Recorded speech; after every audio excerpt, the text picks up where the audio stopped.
So I wanted to, we're just going to have a brief overview from your high level, former president of the American College of Cardiology in 2015, and a famous plant-based advocate, which is another place we overlap.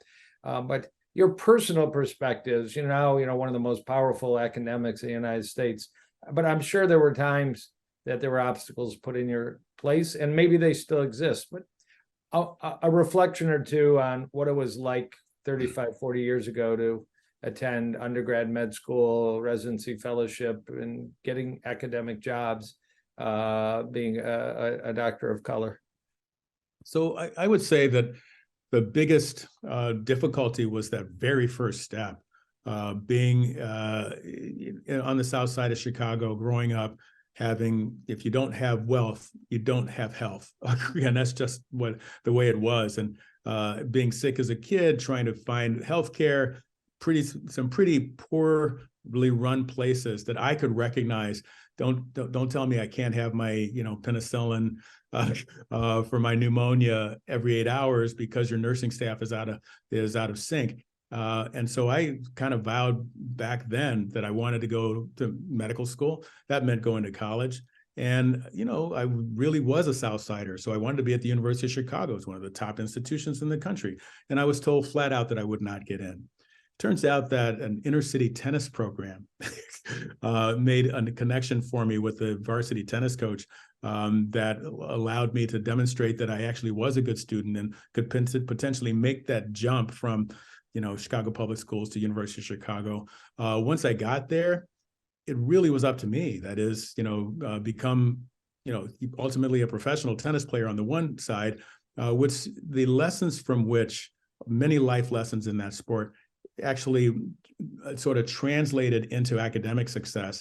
Good enough GPA to get into the Pritzker Medical School at University of Chicago.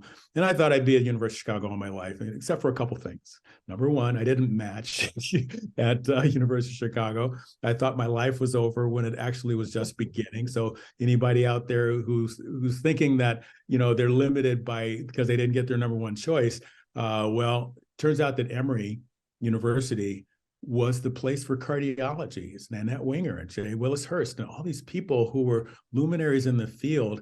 Now, if I'd wanted to do something other than cardiology, I might have been in trouble. Okay, but because that's what you got. But I got more than that.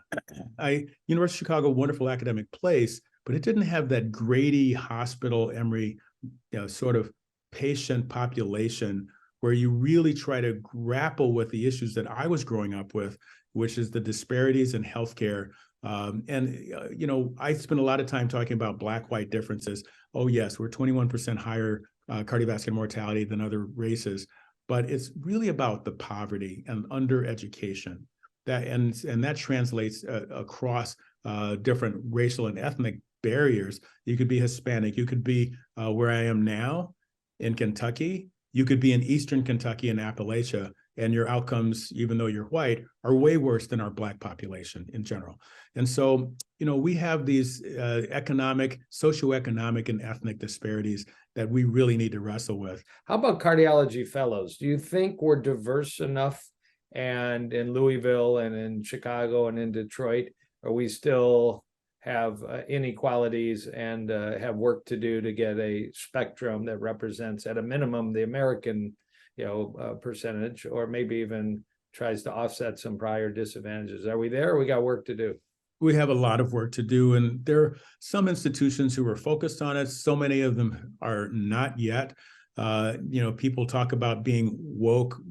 I don't know exactly what all that means, but I think people know what they're saying, that they're aware of implicit bias. There are people who are, including the American College of Cardiology and Diversity and Inclusion Committee, and the leadership there is really pushing out implicit bias training. And I have to give credit to my youngest daughter, who's program director at University of Illinois. I was about to give a talk on training programs and how to make sure that you have diversity, and she happened to call me like 2 minutes before, about 5 minutes before I was supposed to go on. It was hilarious. And I said, she said, Dad, what's she doing? I told her, and she said, oh yeah, I developed a program on that. And I said, well, can you send me the slides? I ended up giving her talk. The idea was Proud mom. And she's now this is pediatrics psychiatry, but the idea is to do your selection, okay, without pictures and without scores. And if we did that, we would get rid of so many biases. Now, we do have that's on the selection side, but way before then, we have pipeline problems. And so the selection side has more to do with things like, and then in the middle of that, there's culture. So we need to be fair in our selection, but also our culture, particularly in cardiology, since you mentioned cardiology fellows, we're missing the women. We're 52% of all internal medicine residents, but we're like 18% of the cardiology fellows. And that's getting better. You know, there were times at Rush where I had 50-50, not my job anymore, but I know it's still my responsibility as a department chair. But on African-American and Hispanic, Native American, we are sorely lacking. Why? Because of the pipeline. You know, it's so easy to get distracted and go into something else. No. Other than medicine, say nothing about cardiology, so that we're 3% of the physicians who are Black, but it's 13% of the population. We have to fix that, and we really do have to work.